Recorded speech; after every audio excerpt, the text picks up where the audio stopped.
Hello guys, this is Aditya Joshi और आज हम इकोसिस्टम का चैप्टर पढ़ने वाले हैं। ये हमने जो सीरीज चालू की इसमें हम एनसीईआरटी के पेजेस को डायसेक्ट करते हैं, लाइन बाय लाइन पूरे चैप्टर का एनालिसिस करते हैं। तो चलो इकोसिस्टम को चालू करते हैं। अब इकोसिस्टम को विजुअलाइज किया जाता है as a functional unit of nature. Ecosystem क्या है? फंक्शनल यूनिट ऑफ नेचर है। ठीक है, लिविंग ऑर्गेनिजम्स इंटरैक्ट करते हैं एक दूसरे से इसके अंदर, और सराउंडिंग्स के साथ भी इंटरैक्ट करते हैं। तो एक दूसरे के साथ भी और सराउंडिंग्स के साथ भी इंटरेक्शन रहता है। बहुत सारे इकोलॉजिस्ट एंटायर बायोस्फीयर को एक ग्लोबल इकोसिस्टम मानते हैं। क्या मानते हैं? ग्लोबल इकोसिस्टम, जो कंपोजिट होता है सारे इकोसिस्टम ऑफ अर्थ से। मतलब एक ग्लोबल इकोसिस्टम जिसके अंदर अर्थ के सारे इकोसिस्टम आके मिल जाएंगे। This is too much big and complex to be studied at a time. ये बहुत ज़्यादा बड़ा है, बहुत ज़्यादा कॉम्प्लेक्स है एक साथ पढ़ने के लिए। तो हम इसको दो बेसिक कैटेगरीज में डिवाइड कर देते हैं, टेरेस्ट्रियल और एक्वाटिक। तो हमने सारे इकोसिस्टम को दो पार्ट में डिवाइड कर दिया, टेरेस्ट्रियल और एक्वाटिक। फॉरेस्ट, ग्रासलैंड, डेजर्ट वगैरह ये सब टेरेस्ट्रियल में आते हैं। Pond, lake, wetland, river, estuary ये सब आते हैं एक्वाटिक में। ठीक है, और आगे चलते हैं। अब स्ट्रक्चर ऑफ इकोसिस्टम के बारे में हम पढ़ेंगे। अब इसमें क्या होता है? इनपुट देखा जाता है, ट्रांसफर ऑफ एनर्जी देखी जाती है, न्यूट्रिएंट साइक्लिंग देखी जाएगी, फूड चेन, फूड वेब देखा जाएगा, आउटपुट देखा जाएगा। आउटपुट मतलब डिग्रेडेशन और एनर्जी लॉस। तो ये सारी रिलेशनशिप, साइकिल्स, इन सबको हम इस चैप्टर में देखने वाले हैं। सबसे पहले आ जाते हैं इकोसिस्टम के बारे में। Structure and function of ecosystem यहाँ पे इन्होंने दे रखा है। हम देखेंगे interaction of biotic and abiotic components result in physical structure that is characteristic of each type of ecosystem. Biotic मतलब लिविंग, एबायोटिक मतलब नॉन लिविंग। बायोटिक और एबायोटिक कंपोनेंट्स जब एक दूसरे से इंटरैक्ट करते हैं, एक दूसरे के साथ इंटरैक्ट करके एक फिजिकल स्ट्रक्चर बनाते हैं, वो होता है कैरेक्टरिस्टिक ऑफ ईच इकोसिस्टम। ठीक है, identification and numeration of plants and animal species of ecosystem give it species composition. जब इसका आइडेंटिफिकेशन होता है और एन्यूमरेशन होता है प्लांट्स और एनिमल स्पीशीज का, तो उससे हमें स्पीशीज कॉम्पोजिशन भी मिल जाता है। वर्टिकल डिस्ट्रीब्यूशन अगर होगा अलग अलग स्पीशीज का ऑक्यूपाइंग डिफरेंट लेवल्स, तो उसे हम कहेंगे स्ट्रैटिफिकेशन। इसका एग्जांपल क्या है? Trees occupy top vertical strata और layer of forest, shrubs second, herbs and grasses occupy the bottom layers. तो वर्टिकल स्ट्रेटा अगर देखें तो लंबे लंबे ट्री सबसे ऊपर, shrubs उसके नीचे, छोटे ट्रीज उसके नीचे, और herbs, grasses सबसे नीचे। ठीक है, कंपोनेंट देख लेते हैं इकोसिस्टम के which seem to function as a unit. ये सारे कंपोनेंट एक साथ एज अ यूनिट काम करते हैं। सबसे पहले प्रोडक्टिविटी, दूसरा डीकम्पोजिशन, तीसरा एनर्जी फ्लो एंड चौथा न्यूट्रिएंट साइक्लिंग। ये पीवाईक्यू रह चुका है, ये पीवाईक्यू रह चुका है। Components of ecosystem which function as a unit, तो तुम्हें पता होना चाहिए productivity, decomposition, energy flow and nutrient cycling. Usually decomposition को लोग भूल जाते हैं। और आगे चलोगे तो तुम्हें दिखेगा to understand ethos of aquatic system let us take small pond as an example. एक छोटे पॉन्ड का एग्जांपल इन्होंने ले लिया। ये फेयरली सेल्फ सस्टेन्ड है, आपस में सेल्फ अंदर ही अंदर सेल्फ सस्टेन अपने आप को कर पाता है, और बहुत सिंपल एग्जांपल है। यहाँ पे कॉम्प्लेक्स इंटरेक्शन जो बड़े एक्वाटिक प्लांट्स और इकोसिस्टम में होते हैं उनका छोटा सिंप्लीफाइड वर्जन देखने को मिल जाता है। पॉन्ड क्या होता है? शैलो वाटर बॉडी होती है जहाँ पे चार बेसिक कंपोनेंट जो ऊपर हमें दिखाए गए थे, productivity, decomposition, energy flow, nutrient cycling, हमें देखने को मिलते हैं। ठीक है, अब यहाँ क्या होता है? वाटर में dissolved inorganic and organic substances होते हैं। पानी के अंदर ऑर्गेनिक, इनऑर्गेनिक दोनों डिसॉल्व्ड सब्सटेंसेस पाए जाते हैं। रिच सॉइल डिपोजिशन होता है बेस में। ठीक है, सोलर इनपुट मिल जाता है ऊपर से हमें। साइकिल ऑफ टेम्परेचर चलती रहती है, day length and other climatic conditions भी रेगुलेट करती हैं यहाँ पे रेट ऑफ फंक्शन को, एंटायर इकोसिस्टम को। किसके इकोसिस्टम को? पॉन्ड के इकोसिस्टम को। ऑटोट्रॉफिक कंपोनेंट्स की अगर हम बात करें तो फाइटोप्लैंक्टन वहां पे पाए जा सकते हैं, एल्गी पाई जा सकती है जो कि फ्लोटिंग और सबमर्ज हो सकते हैं। मार्जिनल प्लांट पाए जा सकते हैं जो उसके एजेस में होंगे। ठीक है, कंज्यूमर्स की बात करें तो जू प्लैंक्टन हो सकता है कुछ फ्री स्विमिंग और बॉटम ड्वेलिंग फॉर्म्स भी हो। अगर बहुत बड़ा पॉन्ड है तो हो सकता है वहाँ मछलियाँ हो जो कि हम कह सकते हैं कि फ्री स्विमिंग होगी। ठीक है, हो सकता है कुछ क्रैब्स वगैरह हो या कोई और ऑर्गेनिज्म हो जो बॉटम ड्वेलिंग हो, जमीन में रह रहा हो। ठीक है, डीकम्पोजर मिल जाएंगे, फंजाई हो गया, बैक्टीरिया हो गया, फ्लैजिलेट हो गए। ये usually bottom of the pond में पाए जाते हैं। और इसके अलावा हमें सारे फंक्शन ऑफ इकोसिस्टम और बायोस्फीयर देखने को मिल जाते हैं इस पॉन्ड के अंदर। Conversion of inorganic into organic compound with radiant energy of sun भी यहाँ देखने को मिल जाता है। ठीक है, ये कौन करते हैं? ऑटोट्रॉफ्स करते हैं। कंजम्पशन ऑफ ऑटोट्रॉफ्स कौन कर रहे हैं? हेटरोट्रॉफ्स कर रहे हैं। डीकंपोजिशन एंड मिनरलाइजेशन भी हो रहा है डेड डिकेइंग मैटर का, जो दोबारा से वो सारी चीजों को इनऑर्गेनिक चीजों में कन्वर्ट कर दे रहे हैं। ये events over and over repeat होते रहते हैं, बार बार रिपीट होते रहते हैं। इससे क्या होता है? यूनिडायरेक्शनल मूवमेंट ऑफ एनर्जी होता है towards the higher trophic level and dissipated and loss as heat to the environment. Last में डेसिपेट हो जाता है, टूट जाता है और हीट की तरह एनवायरमेंट में वापस चला जाता है। प्रोडक्टिविटी की बात करते हैं। अब प्रोडक्टिविटी पे आ गए तो constant input of solar energy basic requirement होती है किसी भी इकोसिस्टम की। ठीक है, constant input of solar energy basic requirement होती है किसी भी इकोसिस्टम की, चाहे वो कोई भी इकोसिस्टम हो। तो प्राइमरी प्रोडक्शन क्या होगा? प्राइमरी प्रोडक्शन होगा अमाउंट ऑफ बायोमास और organic matter which is produced per unit area over a period of time by plants during photosynthesis. तो प्राइमरी प्रोडक्टिविटी क्या हो गया? अमाउंट ऑफ बायोमास जो पर यूनिट एरिया टाइम में एक plant या फिर कुछ प्लांट्स बना सके, और कैसे बनाएंगे? फोटोसिंथेसिस से बनाएंगे। It is expressed in terms of weight. Weight की तरह इसको एक्सप्रेस किया जाता है ग्राम पर मीटर स्क्वायर। कैसे करते हैं? ग्राम पर मीटर स्क्वायर से एक्सप्रेस करते हैं। ठीक है, या फिर एनर्जी की तरह भी कर सकते हैं, किलो कैलोरी पर मीटर स्क्वायर। पर मीटर स्क्वायर जरूरी है क्योंकि एरिया हम ले रहे हैं। रेट ऑफ बायोमास प्रोडक्शन की बात करें तो उसे प्रोडक्टिविटी कहेंगे। अगेन बहुत इंपॉर्टेंट चीज है। प्रोडक्टिविटी क्या होती है? प्रोडक्टिविटी क्या होती है? Rate of biomass production. Rate of biomass production को प्रोडक्टिविटी कहते हैं। ठीक है, अब ग्रॉस प्राइमरी प्रोडक्टिविटी हो सकती है और नेट प्राइमरी प्रोडक्टिविटी हो सकती है। दो पार्ट हो गए, ग्रॉस प्राइमरी प्रोडक्टिविटी और नेट प्राइमरी प्रोडक्टिविटी। सबसे पहले आ जाते हैं ग्रॉस प्राइमरी प्रोडक्टिविटी में। यहां क्या होता है? Rate of production of organic matter during photosynthesis. कितना ज्यादा ऑर्गेनिक मैटर फर्स्ट स्टेप में पैदा हुआ उसे कहेंगे gross primary productivity. Considerable amount of GPP is utilised by plants in respiration. अब जितना भी प्रोड्यूस हुआ उसमें से काफी सारा प्लांट्स रेस्पिरेशन के तौर पे यूज भी कर लेते हैं। तो इसका मतलब ग्रॉस प्राइमरी प्रोडक्टिविटी, ये वाली लाइन बहुत इंपॉर्टेंट है, ये PYQ भी रह चुका है। ठीक है, gross primary productivity minus respiration losses, जिसको हम R लिख सकते हैं, तो हमें मिलता है नेट प्राइमरी प्रोडक्टिविटी NPP। तो मतलब gross primary productivity minus R बराबर नेट प्राइमरी प्रोडक्टिविटी। इससे तुम्हें न्यूमेरिकल भी पूछे जा सकते हैं कि suppose 100 kilo calorie gross primary productivity थी, रेस्पिरेटरी लॉसेस 10 किलो कैलोरी का है, तो बताओ नेट प्राइमरी प्रोडक्टिविटी कितनी है? तो 90 तुम आराम से निकाल सकते हो। Net primary productivity available biomass होता है जो कि सेकेंडरी जो कि हेटेरोट्रॉफ्स खा सकते हैं। ठीक है, नेट प्राइमरी प्रोडक्टिविटी ही अवेलेबल बायोमास होगा, ग्रॉस प्राइमरी प्रोडक्टिविटी नहीं होगा, क्योंकि रेस्पिरेटरी लॉस डेफिनेट है, होना ही होना है। अब अवेलेबल बायोमास कौन खाएगा? हेटेरोट्रॉफ्स खाएगा। सेकेंडरी प्रोडक्टिविटी की बात करें तो rate of formation of new organic matter bye consumers. Consumers जिन्होंने इनको खा लिया वो किस रेट से अपना ऑर्गेनिक मैटर जनरेट कर पा रहे हैं, उसको हम कहेंगे सेकेंडरी प्रोडक्टिविटी। अब प्राइमरी प्रोडक्टिविटी किस पे डिपेंड करेगी? प्लांट स्पीशीज पे डिपेंड करेगी जो एक एरिया में रह रहे हैं। ठीक है, also dependent on environmental factors. Environmental factor क्या क्या हो सकते हैं? अवेलेबिलिटी ऑफ न्यूट्रिएंट्स हो गए, फोटोसिंथेटिक कैपेसिटी हो गई, और कितनी रे ऑफ लाइट, कितनी इंटेंसिटी से सनलाइट वहां गिर रही है, इन सब पे भी डिपेंड कर सकता है। तो डिफरेंट टाइप ऑफ इकोसिस्टम में ये वेरी करता रहता है। ठीक है, अगर annual net primary productivity of whole biosphere की बात करें तो वो अप्रोक्सीमेटली 170 बिलियन टन है। ये इंपॉर्टेंट लाइन है, annual net primary productivity whole biosphere कितनी है? 170 बिलियन टन है। ठीक है, 170 बिलियन टन है, 170 बिलियन टन है। ठीक है, अब क्या होता है? Dry weight of organic matter में इन्होंने कैलकुलेट किया है।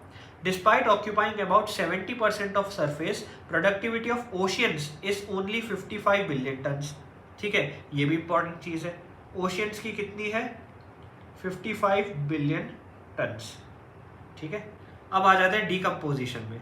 डीकम्पोजिशन की बात करते हैं तो अर्थवर्म का नाम सबने सुना है, वो फार्मर्स फ्रेंड कहलाता है। वो डीकम्पोजिशन में हेल्प करता है, ब्रेक डाउन करता है कॉम्प्लेक्स ऑर्गेनिक मैटर को, और लूजन भी कर देता है सॉइल को, बोर करता रहता है अंदर, तो वो सॉइल लूजन अप हो जाती है। इससे रूट्स की ग्रोथ अच्छी हो पाती है। अब सिमिलरली डीकम्पोजर्स जो है वो भी कॉम्प्लेक्स ऑर्गेनिक मैटर को inorganic substances like carbon dioxide, water और न्यूट्रिएंट्स में ब्रेक कर देते हैं। तो इस प्रोसेस को कहते हैं डीकम्पोजिशन। क्या कहते हैं इसे? डीकम्पोजिशन कहते हैं। ठीक है, और आगे चलोगे तो तुम्हें पता चलेगा डेड प्लांट्स के जो रिमेन्स होते हैं जैसे कि leaves, bark, flower, dead remain, जितने भी है प्लांट्स, एनिमल्स के जो भी डेड रिमेन्स हैं वो डेट्रिटस कहलाते हैं। क्या कहलाते हैं? डेट्रिटस कहलाते हैं। ठीक है, अब डेट्रिटस क्या होता है? रॉ मटेरियल होता है डीकम्पोजिशन के लिए। डेट्रिटस से ही डीकम्पोजिशन होगा, तो डेट्रिटस रॉ मटेरियल होता है डीकम्पोजिशन के लिए। इंपॉर्टेंट स्टेप डीकम्पोजिशन में जो होते हैं वो क्या क्या है? पहला है फ्रेगमेंटेशन, दूसरा लीचिंग, तीसरा कैटाबॉलिज्म, चौथा ह्यूमिफिकेशन और पांचवा मिनरलाइजेशन। ये चीज जो है बहुत बार पूछी गई है। ठीक है, fragmentation, leaching, catabolism, humification and mineralisation. अब अगर डेट्रीवोर की बात करें, डेट्रीवोर जैसे अर्थवर्म, ये डेट्रिटस को ब्रेक डाउन करते हैं। डेट्रिटस से ही नाम पड़ा डेट्रीवोर, डेट्रिटस को ब्रेक डाउन कर देते हैं। तो छोटे पीसेस में तोड़ देने को कहते हैं फ्रेगमेंटेशन। अब लीचिंग में क्या होता है? वाटर सॉल्युबल इनऑर्गेनिक न्यूट्रिएंट्स जो होते हैं, लीचिंग के through water soluble inorganic nutrients जो होते हैं वो सॉइल होराइजन से नीचे नीचे चले जाते हैं और प्रेसिपिटेट होने लग जाते हैं अनअवेलेबल सॉल्ट की तरह। अनअवेलेबल सॉल्ट मतलब वो सॉल्ट जो पौधे यूज नहीं कर सकते। बैक्टीरियल एंड फंगल एंजाइम्स जो होते हैं वो डिग्रेड कर देते हैं डेट्रिटस को सिंपल इनऑर्गेनिक सब्सटेंसेस में। इसको कहते हैं कैटाबॉलिज्म। तो कैटाबॉलिज्म में हेल्प कौन कौन करता है? Bacteria and fungi. ठीक है, अब it is important to note that all above steps in decomposition operate simultaneously on the detritus. ये बहुत इंपॉर्टेंट लाइन है। सारे स्टेप्स साइमल्टेनियसली होते हैं, एक साथ होते हैं, ऐसा नहीं कि एक के बाद एक होते रहेंगे। तो ये लाइन बहुत इंपॉर्टेंट है कि साइमल्टेनियसली ये सब चीजें होती रहती हैं। Humification and mineralisation occur during decomposition in the soil. Humification भी हो जाती है। अब ह्यूमिफिकेशन से क्या होता है? Humification leads to accumulation of dark coloured amorphous substance called humus. Humus क्या होता है? ह्यूमस क्या होता है? डार्क कलर्ड होता है। पहली चीज ह्यूमस डार्क कलर्ड होता है, दूसरी चीज ह्यूमस एमॉर्फस होता है।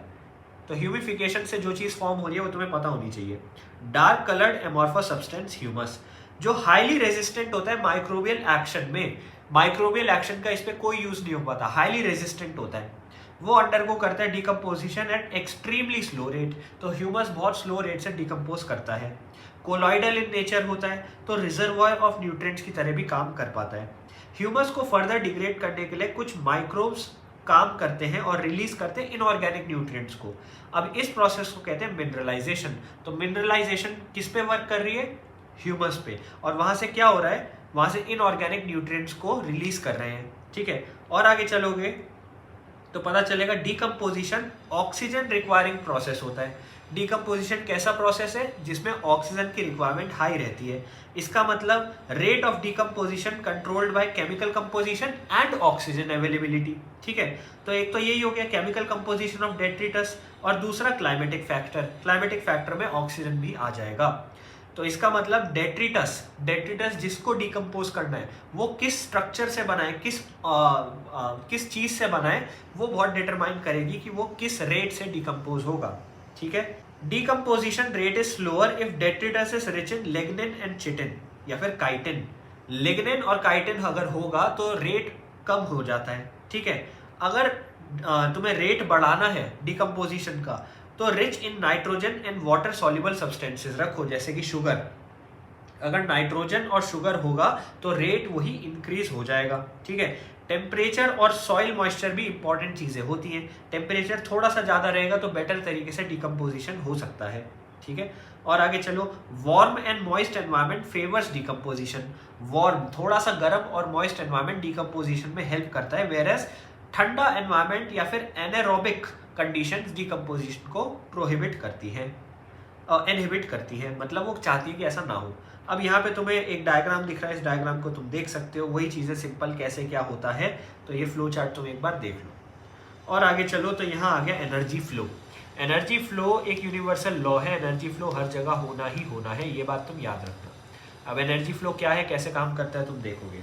ठीक है, except deep sea hydrothermal ecosystem.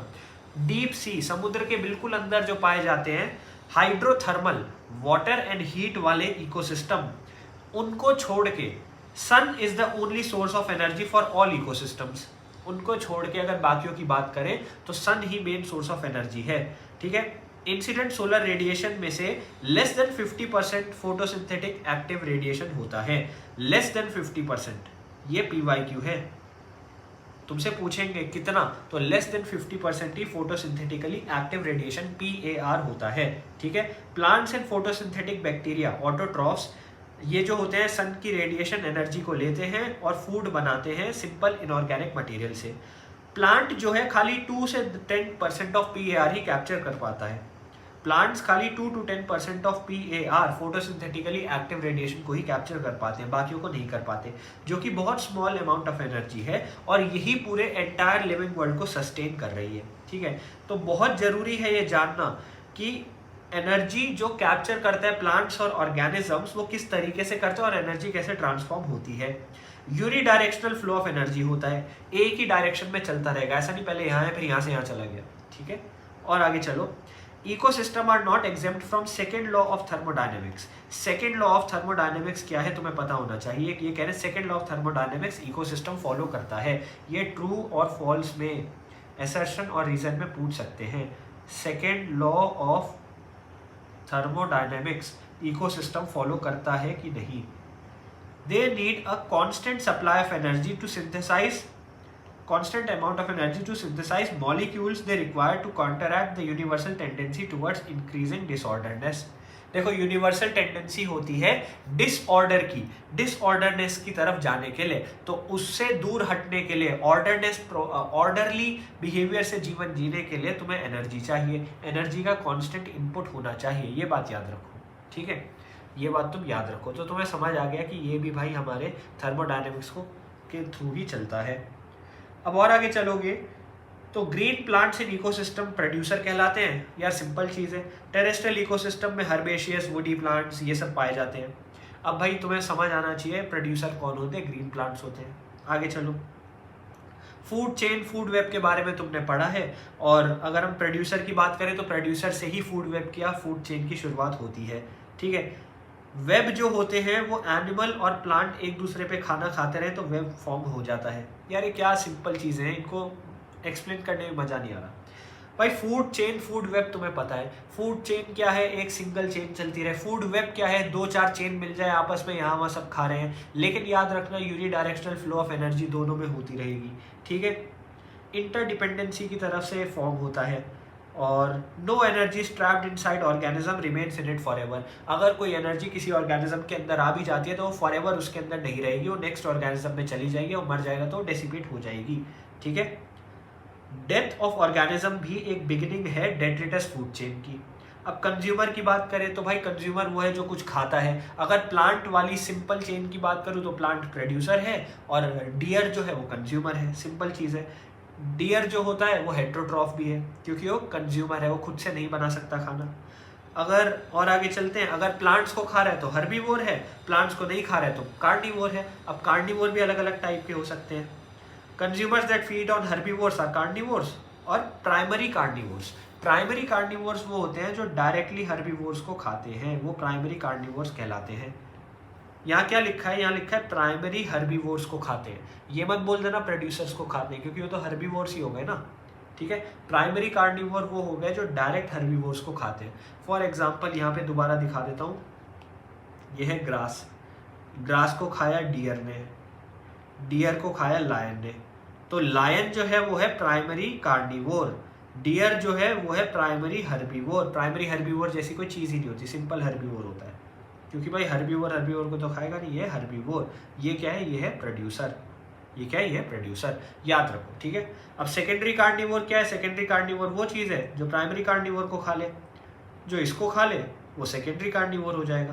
तो यहाँ दिया है गोट, ग्रास, मैन। मैन क्या है, सेकेंडरी कंज्यूमर, गोट क्या है, प्राइमरी कंज्यूमर। लेकिन अगर प्राइमरी कार्निवोर की बात करूँ तो मैन यहाँ पे प्राइमरी कार्निवोर हो गया। सिंपल ग्रेजिंग फूड चेन की बात करें अगर, GFC simple grazing food chain, तो यहाँ पे इन्होंने डिपिक्ट कर रखी है।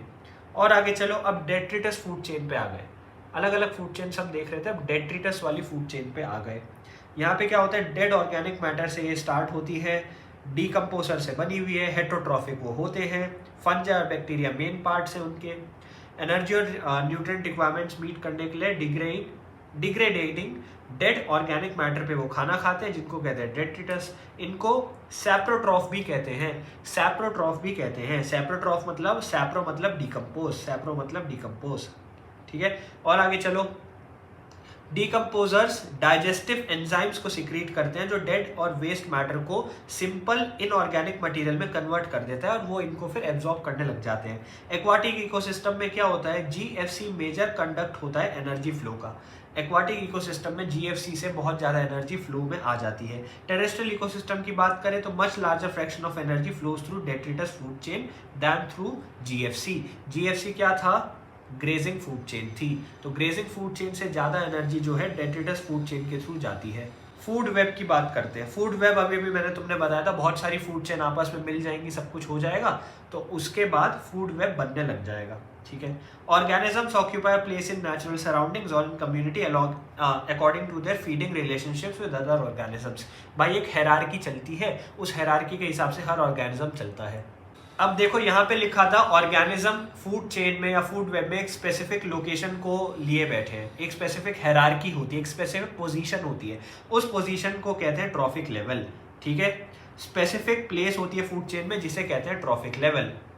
अब और आगे चलोगे तो प्रोड्यूसर्स फर्स्ट ट्रॉफिक लेवल के होते हैं, हर्बीवोर प्राइमरी कंज्यूमर होते हैं, सेकंड ट्रॉफिक लेवल के होते हैं, कार्निवोर सेकेंडरी कंज्यूमर है, थर्ड ट्रॉफिक लेवल के होते हैं। तो इसमें तो दिमाग भी नहीं लगाना, ये टेबल तुम्हें दिख रही है, इस टेबल को तुम जल्दी से देख सकते हो, ठीक है। इस टेबल को तुम जल्दी से देख सकते हो, बहुत सिंपल चीज़ है। First trophic level, second trophic level, primary consumer, secondary consumer, ये चीज़ तुम्हें आती है। और आगे चलो भाई, ये वाला चैप्टर ना बहुत ईजी चैप्टर है, ये चैप्टर बस तुम्हें रीड करना है, तुम्हें रटना वटना कुछ भी नहीं है। और आगे चलोगे तो इंपॉर्टेंट पॉइंट इन्होंने जो बता रखा है वो है कि energy decreases at successive trophic levels. सही बात है, जैसे जैसे ऊपर जाओगे एनर्जी डिक्रीज करती चली जाएगी ट्रॉफिक लेवल्स में। When an organism dies converted to detritus और डेड बायोमास, कोई ऑर्गेनिज्म मर जाता है तो डेट्रिटस और डेड बायोमास में उसका कन्वर्जन हो जाता है, ठीक है, जो एनर्जी सोर्स होता है डीकम्पोजर्स के लिए। यही सेम लाइन हम कम से कम भी 3 बार पढ़ चुके हैं अभी।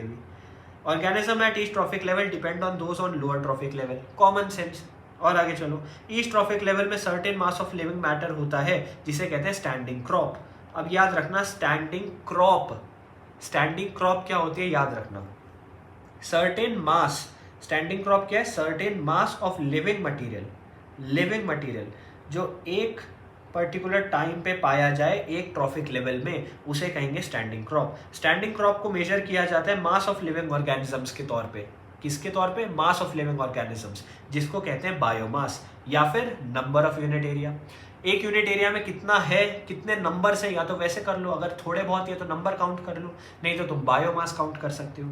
बायोमास एक्सप्रेस किया जाता है फ्रेश और ड्राई वेट में, ठीक है। Number of trophic level grazing food chain की बात करें तो 10% लॉ को फॉलो करती है। 10% लॉ मतलब 10% एनर्जी कम होता जाएगा अलग अलग ट्रॉफिक लेवल में जैसे जैसे तुम आगे बढ़ोगे। Only 10% of energy transfer to each trophic level. हर ट्रॉफिक लेवल में खाली 10% ऑफ एनर्जी ही जाएगी, समझे। 100 अगर यहाँ पे किलो कैलोरी है एनर्जी, तो यहाँ से खाली 10% नेक्स्ट ट्रॉफिक लेवल पे आएगी, फिर इसका 10% ही अगले में आएगी, फिर उसका 10% अगले में आएगी। तो हर ट्रॉफिक लेवल में खाली 10% ऑफ प्रीवियस एनर्जी ही आएगी, इसको कहते हैं 10% लॉ, ठीक है, 10% law of energy. Lower trophic level में जितनी होगी उसका खाली 10%। अब यहाँ पे तुम्हें एक और फूड चेन, फूड वेब जैसा दिख रहा है, एनर्जी फ्लो कैसे कहाँ हो रहा है, ये चीज़ तुम देख सकते हो, कॉमन सेंस यार, ये तुम्हें आता है। और आगे चलोगे तो अब बायोलॉजिकल पिरामिड्स में आ जाएंगे। अब आ जाते हैं बायोलॉजिकल पिरामिड्स में। पिरामिड का शेप तुम्हें पता है, पिरामिड का बेस चौड़ा होता है, ऊपर से पॉइंटेड एपेक्स होता है, टॉप होता है, ठीक है। अब पिरामिड्स बनाने के लिए, पिरामिड्स बेसिकली हम किस चीज़ के बनाते हैं, बायोमास का बना सकते हो, एनर्जी का बना सकते हो, नंबर का बना सकते हो, ट्रॉफिक लेवल और ड्राई वेट का बना सकते हो, तो बहुत चीज़ों के पिरामिड बना सकते हो। पिरामिड बस एक टाइप का रिप्रेजेंटेशन है, दैट्स इट, ठीक है। तो इन्होंने क्या किया है, रिलेशनशिप्स को एक्सप्रेस किया है in terms of number, biomass, energy. कैसे, number, biomass, energy. Base of each pyramid represent करेगा प्रोड्यूसर को, जो कि है first trophic level. Apex represent करेगा टर्शरी या फिर टॉप लेवल के कंज्यूमर को। 3 टाइप ऑफ इकोलॉजिकल पिरामिड्स हमें देखने को मिलते हैं। पहला होता है पिरामिड ऑफ नंबर, दूसरा पिरामिड ऑफ बायोमास, तीसरा पिरामिड ऑफ एनर्जी। पहला होता है पिरामिड ऑफ नंबर, दूसरा होता है पिरामिड ऑफ बायोमास, तीसरा होता है पिरामिड ऑफ एनर्जी। ठीक है, नंबर, बायोमास, एनर्जी, 3 टाइप के पिरामिड हमें देखने को मिलते हैं।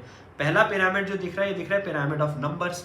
अब यहाँ देखो प्रोड्यूसर सबसे ज़्यादा है, प्राइमरी कंज्यूमर थोड़े कम हुए, सेकेंडरी कंज्यूमर और कम हुए, टर्शरी कंज्यूमर सबसे कम हो गए। ऐसा क्यों है?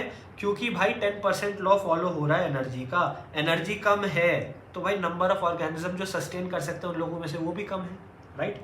अब इसको सिंपल एग्जांपल देता हूँ। प्रोड्यूसर जैसे हो गई ग्रास, ग्रास तो बहुत सारी है। प्राइमरी कंज्यूमर हो गए डियर। अब मैंने बोला सपोज 50 डियर हैं, अब 50 डियर को खाने के लिए सेकेंडरी कंज्यूमर जो है वो है लायन। लायन कितने? 10 लायन है। अब 10 लायन को खाने के लिए कितने टर्शरी कंज्यूमर है? ये हो गया वल्चर सपोज, तो वल्चर कितना है? वो एक ही है। ऐसे ही तो चलेगा। अब भाई अगर 50 डियर है तो 100 लायन तो हो नहीं सकते, नहीं तो वो डियर तो पहले ही खत्म हो जाते, तो लायन भी एक्सटिंक्ट हो जाते, राइट। और आगे चलो, ये pyramid of biomass. Pyramid of biomass में शार्प डिक्रीज इन बायोमास होता है हायर ट्रॉफिक लेवल्स में, ठीक है। अब यहाँ पे भी दिख रहा है तुम्हें प्राइमरी कंज्यूमर, सेकेंडरी कंज्यूमर, यह producer, primary consumer, secondary consumer, tertiary consumer. Biomass भी कम कम होता चला जाता है। बायोमास भी इसलिए कम होता है क्योंकि 10% एनर्जी लॉ फॉलो हो रहा है। थर्ड जो है वो है inverted pyramid of biomass. Small standing crop phytoplankton, large standing crop zooplankton. ये वाला जो है ये PYQ रह चुका है, ये PYQ है। इससे बहुत बार क्वेश्चन उठते हैं। ये इन्वर्टेड दिख रहा है तुम्हें, उल्टा दिख रहा है। यहाँ क्या हो रहा है? छोटी क्रॉप, छोटा primary consumer large amount of secondary consumer को सपोर्ट कर रहा है, ठीक है। छोटी सी स्टैंडिंग क्रॉप ऑफ फाइटोप्लैंक्टन बहुत सारे ज़ूप्लैंक्टन को सपोर्ट कर रही है। अगर बायोमास का एक और इन्वर्टेड तुम्हें एग्जांपल दूं तो तुम ये भी कह सकते हो एक पेड़ में बहुत सारी चिड़िया रह रही है ना, एक पेड़ में बहुत सारी चिड़िया रह रही है। तो इसको भी तुम उल्टे तरीके से बना के दिखा सकते हो। यहाँ आ जाओ, एक और डायग्राम तुम्हें दिख रहा है।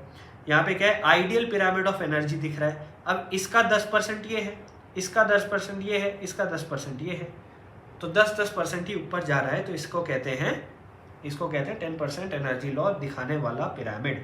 यहाँ पे भी ऊपर जाते जाते तुम देखोगे कम कम होता जा रहा है, नैरो होता जा रहा है। Any calculation of energy content, biomass और number has to include all organisms at that trophic level.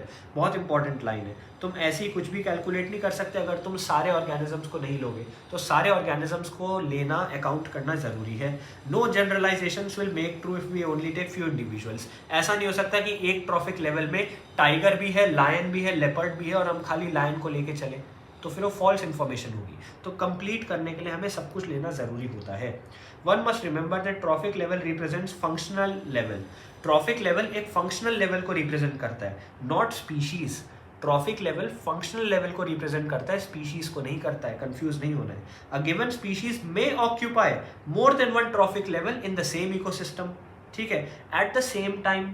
मतलब एक इकोसिस्टम में एक ट्रॉफिक लेवल से ज़्यादा ट्रॉफिक लेवल्स भी एक स्पीशीज ऑक्यूपाई कर सकती है। एग्जाम्पल क्या है? स्पैरो। अगर स्पैरो की हम बात करें तो प्राइमरी कंज्यूमर है जब वो फल खा रही है, सीड्स खा रही है, लेकिन सेकेंडरी कंज्यूमर है जब वो इंसेक्ट और वॉर्म खा रही है। तो बहुत सारे ओमनीवोर्स होते हैं जो प्लांट्स भी खा रहे हैं, एनिमल्स भी खा रहे हैं, तो वो दो ट्रॉफिक लेवल को लेके बैठे हैं ना। अगर प्लांट्स खा लिया तो प्राइमरी कंज्यूमर, अगर इंसेक्ट खा लिया या ऐसा कुछ खा लिया तो सेकेंडरी कंज्यूमर, ठीक है। इसका एक और एग्जांपल क्या हो सकता है? कुछ इंसेक्ट्स होते हैं, ठीक है, कुछ छोटे फ्रॉग्स वगैरह हो गए, तो ये सब चीज़ें तुम देख सकते हो। Energy at lower trophic level is always more than higher level. ये चीज़ हम बहुत बार देख चुके हैं, ये सेम चीज़ उन्होंने बार बार लिखी है। There are exceptions to generalisation. If you were to count the number of insects feeding on big tree, what would be the pyramid that you would get? ये चीज़ हमने अभी देखी थी कि भाई एक पेड़ में बहुत सारी चिड़ियाँ हैं तो पिरामिड ऑफ नंबर उल्टा हो जाएगा, एक पेड़ में बहुत सारे इंसेक्ट है, पिरामिड ऑफ नंबर उल्टा हो जाएगा, ठीक है। अब number of small birds depending on insects, इसमें क्या होगा, है ना। तो ये सब तुम अपने आप से दिमाग लगा के सोच सकते हो। ये वाली लाइन जो है ये इंपॉर्टेंट है। Pyramid of biomass in sea is generally inverted. ये तुम्हारा PYQ है। Pyramid of biomass at sea कैसा होता है? इन्वर्टेड होता है, इन्वर्टेड होता है, ठीक है।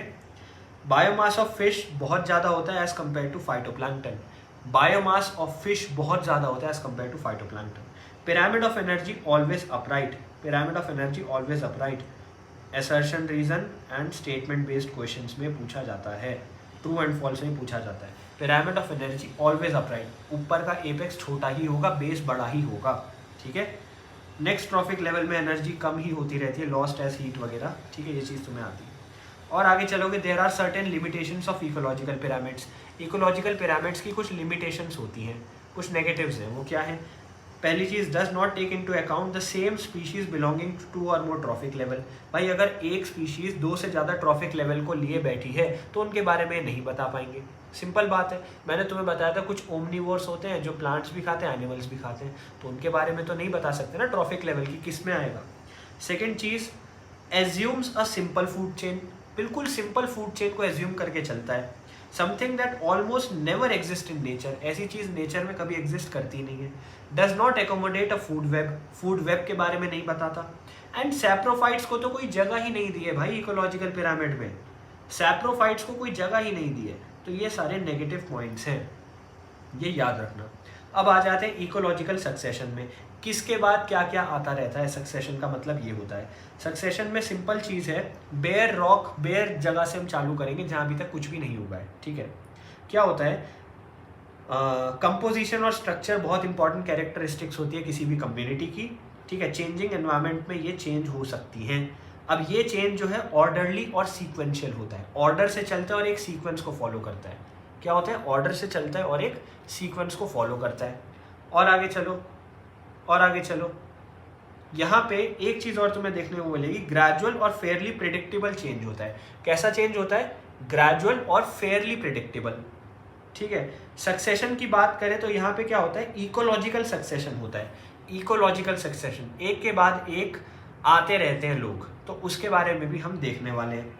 सबसे पहले होता है क्लाइमेक्स कम्युनिटी। क्लाइमेक्स कम्युनिटी क्या होता है, सबसे पहले आके किसी चीज़ पे हमला कर दे उसे कहेंगे क्लाइमेक्स कम्युनिटी। क्लाइमेक्स कम्युनिटी क्या होता है, क्लाइमेक्स कम्युनिटी क्या होता है, सॉरी क्लाइमेक्स कम्युनिटी ये नहीं होता, सॉरी मैं कुछ और सोच रहा था। क्लाइमेक्स कम्युनिटी ये होती है, क्लाइमेक्स कम्युनिटी मतलब ऐसी कम्युनिटी जहां पे इक्विलिब्रियम आ चुका हो, ठीक है।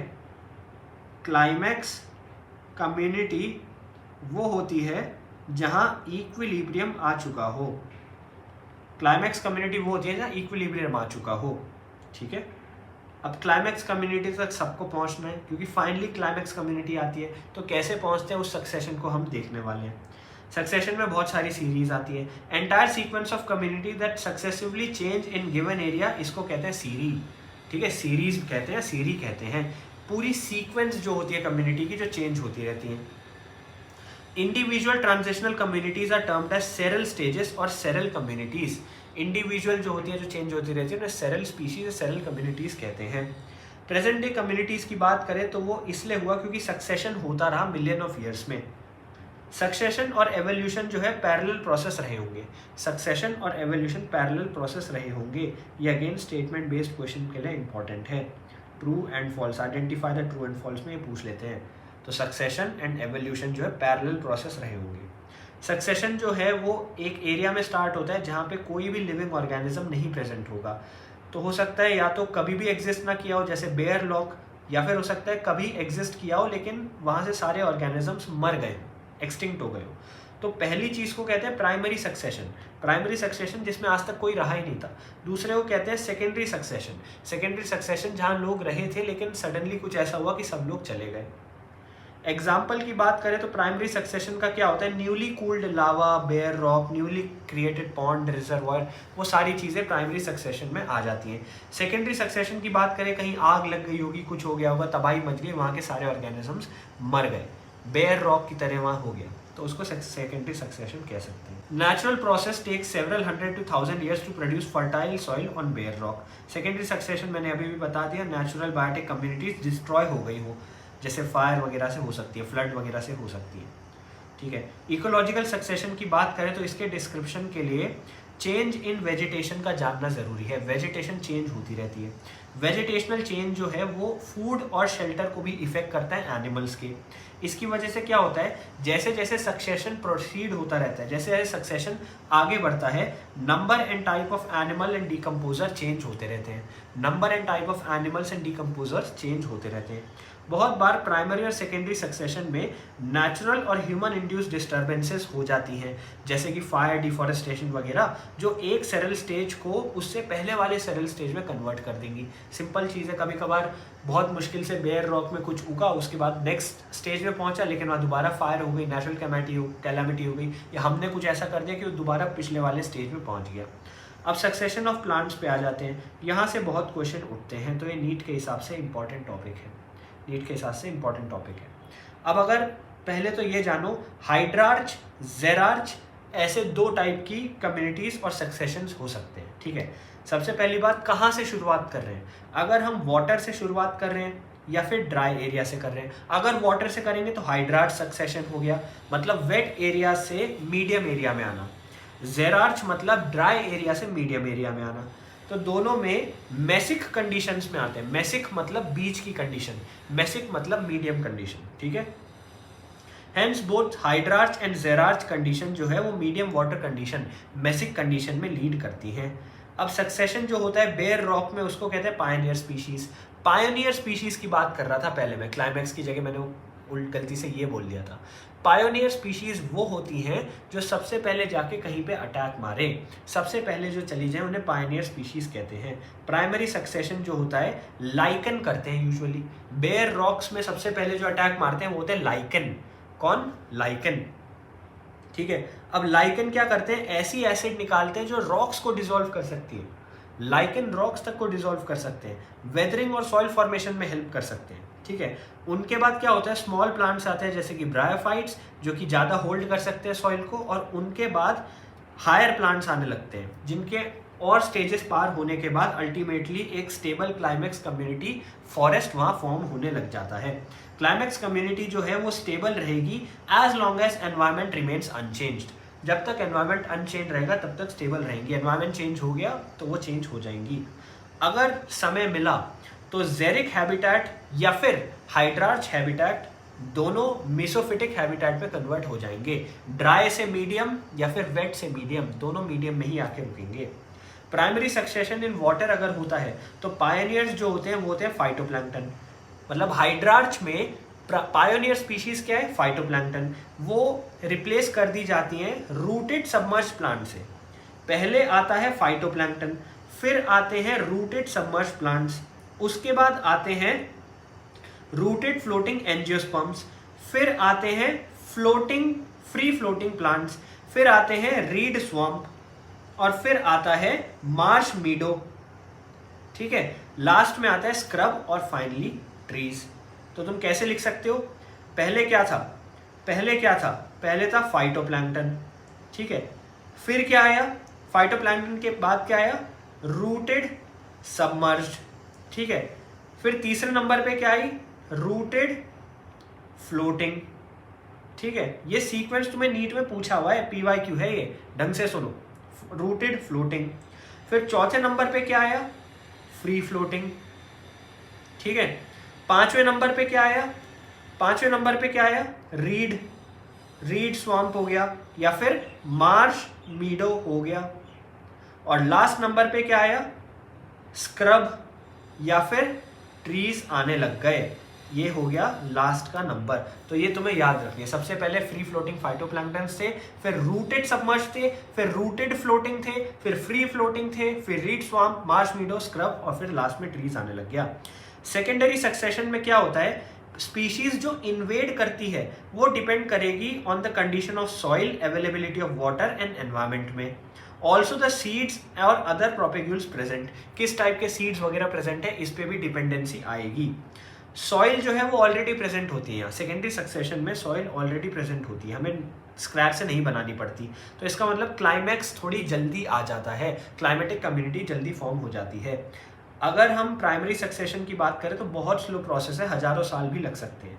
यहाँ डायग्राम देखो, पहले फाइटोप्लैंक्टन दिख रहा है, फिर सबमर्ज रूटेड स्टेज है, फिर फ्री फ्लोटिंग सबमर्ज स्टेट है, फिर रीड स्वैम्प हो गया, मार्श मीडो हो गया, स्क्रब हो गया, और लास्ट में फॉरेस्ट बन गया।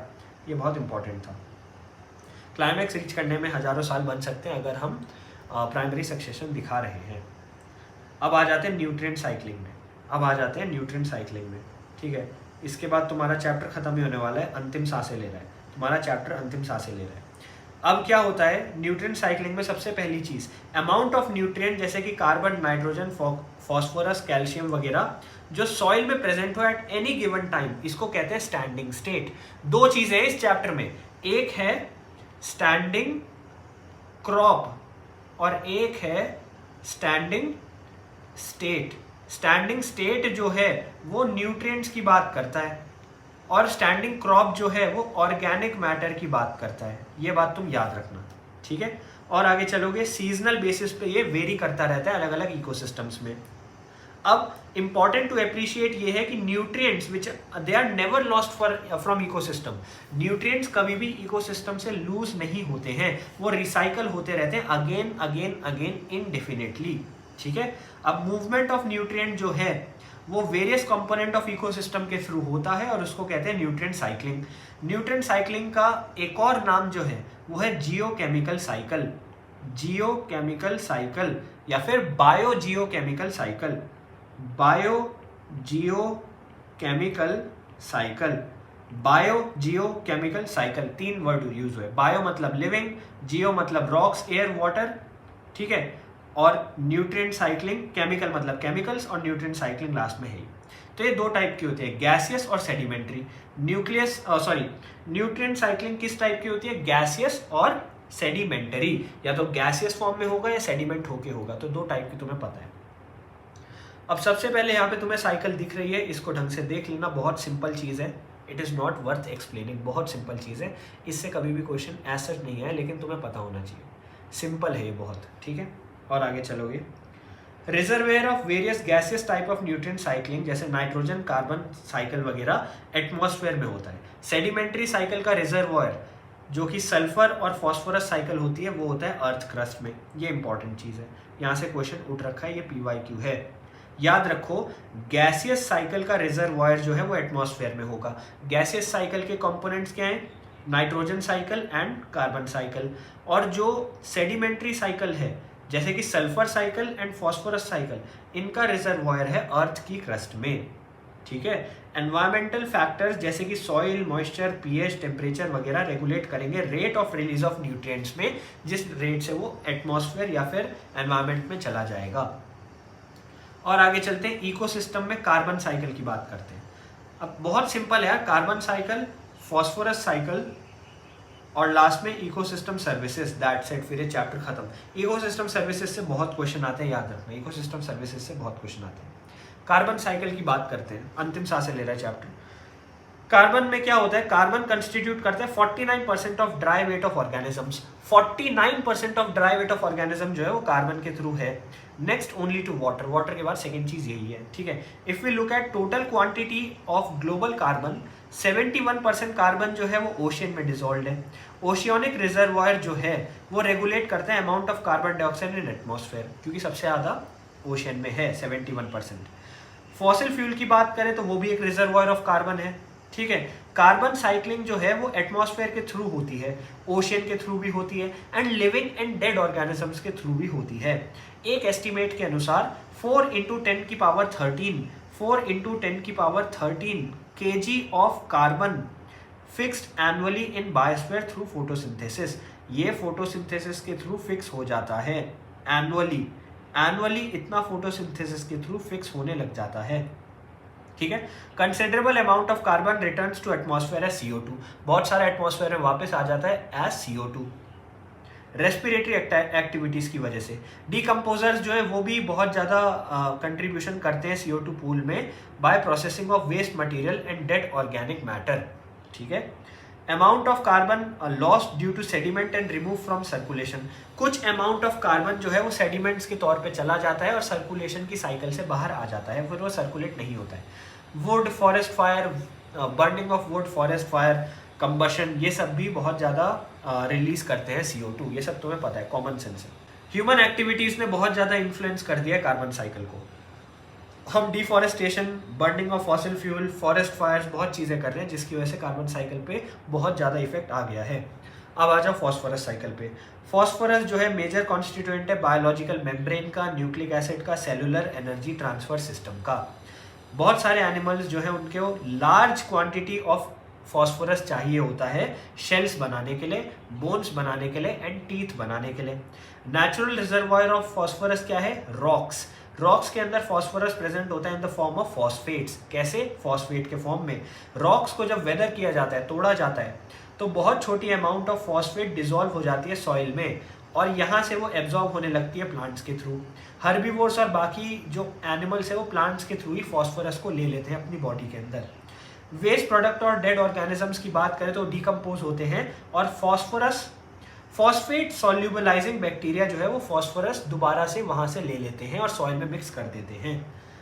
कार्बन साइकिल की तरह रेस्पिरेटरी रिलीज नहीं होता है फॉस्फोरस का एटमॉस्फेयर में। फॉस्फोरस एटमॉस्फेयर में नहीं जाती रेस्पिरेशन से, ठीक है। Other two major important differences between carbon and phosphorus cycle क्या है? पहली चीज, एटमॉस्फेरिक इनपुट फॉस्फोरस का through rainfall are much smaller than carbon input. Rainfall वगैरह के थ्रू भी अगर एटमॉस्फेरिक इनपुट कुछ है फॉस्फोरस का तो बहुत कम है। सेकेंडली क्या है? गैसेस एक्सचेंज ऑफ फॉस्फोरस जो है वो तो होता ही नहीं है भाई, नेग्लिजिबल है। अब ये डायग्राम देख लो, ये डायग्राम काफ़ी इंपॉर्टेंट है, बहुत बार पूछा भी गया है। यहाँ पे ये PYQ है, ये है PYQ। यहाँ पे तुम्हें लेबलिंग पूछ ली गई थी। तो ये अपटेक है, ये रन ऑफ है, ये लिटर फॉल तुम्हें दिख रहा है, ये है प्रोड्यूसर्स। प्रोड्यूसर्स को खाया कंज्यूमर्स ने, कंज्यूमर्स को डेट्रिटस ने, डेट्रिटस का डिकम्पोजिशन हुआ, सॉइल सोल्यूशन बना, वहाँ से या तो रन ऑफ हो गया या दोबारा अपटेक लेके पौधों ने ले लिया, प्रोड्यूसर्स ने अंदर ले लिया। रॉक मिनरल्स की वेदरिंग से भी सॉइल सोल्यूशन बन जाता है। अब लास्ट में आ जाओ इकोसिस्टम सर्विसेज में। ये बहुत इंपॉर्टेंट पॉइंट है, ये मोस्ट इंपॉर्टेंट चीज़ों में से एक है। यहाँ से PYQ आ रखे हैं कम से कम 2 से 3 बार, बहुत बार सवाल आते हैं। लास्ट का जो इकोसिस्टम सर्विसेज है, दोबारा बोलूँगा, यहाँ से बहुत बार सवाल आते हैं, बहुत बार सवाल आते हैं, ठीक है।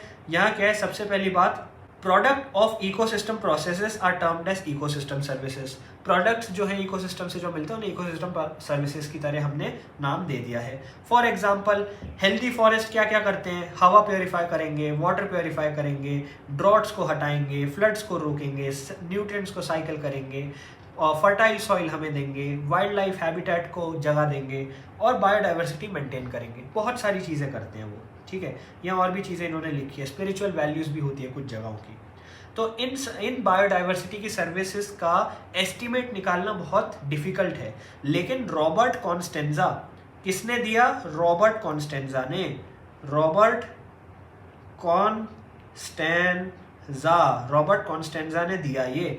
उनके कलीग्स ने और रॉबर्ट कॉन्स्टेंजा ने क्या किया? प्राइस टैग लगा दिया नेचर की लाइफ सपोर्ट सर्विसेज में। भाई नेचर जो लाइफ सपोर्ट सर्विसेज दे रहा है वो कितने की है, कैसी है, उस पर उन्होंने टैग लगा दिया।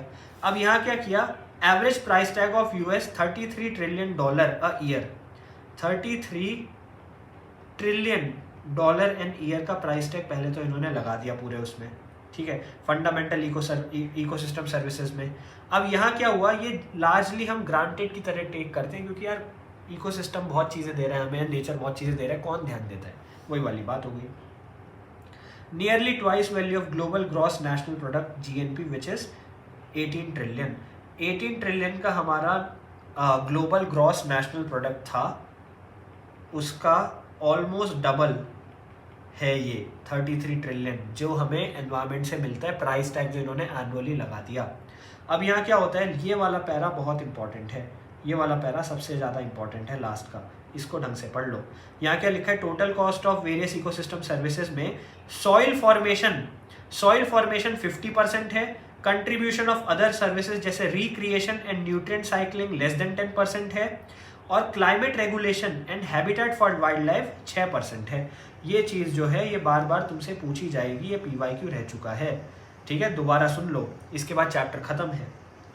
Soil formation 50%, recreation nutrient cycling less than 10%, और climate regulation and wild life के लिए हैबिटेट 6% ईच। इसके साथ तुम्हारा ये चैप्टर भी खत्म हो गया।